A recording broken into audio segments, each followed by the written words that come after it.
దేవుని పరిశుద్ధమైన నామమునకు మహిమ కలుగును గాక. వీక్షిస్తున్న మీ అందరికి కూడా మన ప్రభువైన యేసుక్రీస్తు నామంలో శుభాభివందనాలు తెలియచేస్తున్నాను. ఈరోజు మన దేవుని వాగ్దానం ఆదికాండము 37వ అధ్యాయము 34వ వచనం. యాకోబు తన నడుమును గోనెపట్ట కట్టుకొని అనేక దినములు ఏడ్చెను. ప్రియమైన వారలారా, యాకోబు కుమారుడైనటువంటి యోసేపు ఒక దర్శనం కలిగి జీవిస్తున్నప్పుడు అన్నదమ్ములు అతని మీద కక్ష కట్టి అతన్ని ఐగుప్తు దేశానికి అమ్మివేసి అతని వస్త్రాన్ని మేకను వధించి దాని రక్తం దానికి పూసి తండ్రి దగ్గరికి వచ్చి, నీ కుమారుణ్ణి క్రూర మృగాలు చంపేశాయి అని వార్త చెప్పినప్పుడు యాకోబు బహు దుఃఖక్రాంతుడై ఏడుస్తూ ఉంటాడు. వాస్తవానికి యోసేపు చనిపోలేదు. యోసేపు నమ్మివేసి యోసేపు విషయమై అబద్ధమాడారు. అప్పుడు తండ్రి ఏడుస్తూ ఉన్నాడు. ఇక్కడ దేవుడు మనకు నేర్పిస్తున్న ఒక పాఠం ఏంటంటే, యాకోబు కూడా ఒక రోజున తన అన్నని మోసం చేశాడు. తన అన్నని మోసం చేసి తన ఆశీర్వాదాలన్నీ తాను తీసుకొని అతడు పారిపోయినట్లుగా బైబిల్ సెలవిస్తుంది.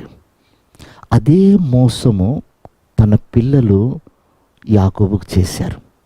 ఇప్పుడు యాకోబు బహు దుఃఖక్రాంతుడై గోనెపట్ట కట్టుకొని ఏడుస్తున్నాడు. ఈ ఏడుపు రావడానికి కారణం ఏంటంటే, తాను ఏదైతే చేశాడో దేవుడు అదే సందర్భాన్ని అతనికి గుర్తు చేశాడు. కనుక తనలో ఒక దుఃఖము, పశ్చాత్తాపము కలుగుతుంది. ప్రియమైనటువంటి వారలారా, ఒక్కోసారి ఒక అబద్ధము నిజంగా మన జీవితంలోనే అలాగూ జరిగి దేవుడు దుఃఖాన్ని పుట్టిస్తూ ఉంటాడు. ఆ దుఃఖం పుట్టించినప్పుడు మనం జ్ఞాపకం చేసుకోవాల్సిన విషయం ఏంటంటే, మనం ఎక్కడన్నా తప్పిదం చేశామా? మనం ఎక్కడన్నా తప్పటడుగు వేసామా? మనకు కలుగుతున్న దుఃఖము ఇతరుల పట్ల అలా ప్రవర్తించామా? అది మనం తెలుసుకోవాలి.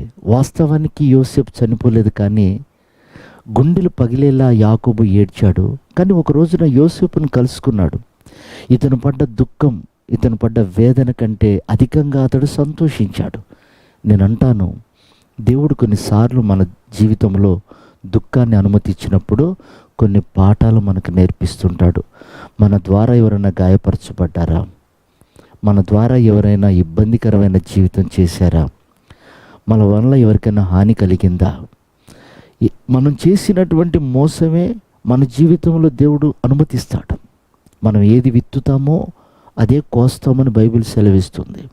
కొన్నిసార్లు అలాంటి సందర్భాలు మనకు దేవుడు ఎదురు చేసినప్పుడు ఆ దుఃఖము ద్వారా మన హృదయాన్ని కడుక్కోవాలి, పరిశుద్ధపరచుకోవాలి, యథార్థతలోనికి రావాలి.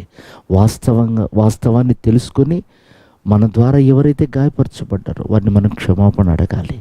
ప్రియమైన దేవుని బిడ్డారా, ఆ వాక్య భాగంలో ఎంతో గొప్ప పాఠాన్ని ప్రభు నేర్పిస్తున్నాడు. యాకోబు చేసిందే యాకోబుకు చూపించాడు.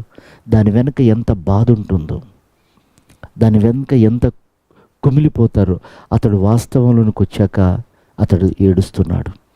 ప్రియమైన దేవుని బిడ్డారా, దేవుడు అన్యాస్తుడు కాదు. మనకు జ్ఞానం కలుగ చేయటానికి, మనం హృదయం పరిశుద్ధపరచబడి మనం పరిశుద్ధులుగా మార్చబడటానికి, మనలో స్థిరబుద్ధిని కలుగచేసి ఆయనకు సమీపంగా మార్చుకోవటానికి ఆయన ఏమైనా చేయగలుగుతాడు. ఆయన దేవుడు, ఏది విడిచిపెట్టడు. సమస్తం మనకు బోధిస్తాడు, సరిచేస్తాడు. అప్పగించుకోవాలి. అప్పుడే మనం ఆయన ఎదుటి నిలబడగలుగుతాం. అలాంటి కృప ప్రభు ఈ ఉదయకాలం మనందరికీ అనుగ్రహించి ఆయన రాకడకు సిద్ధపరచును గాక.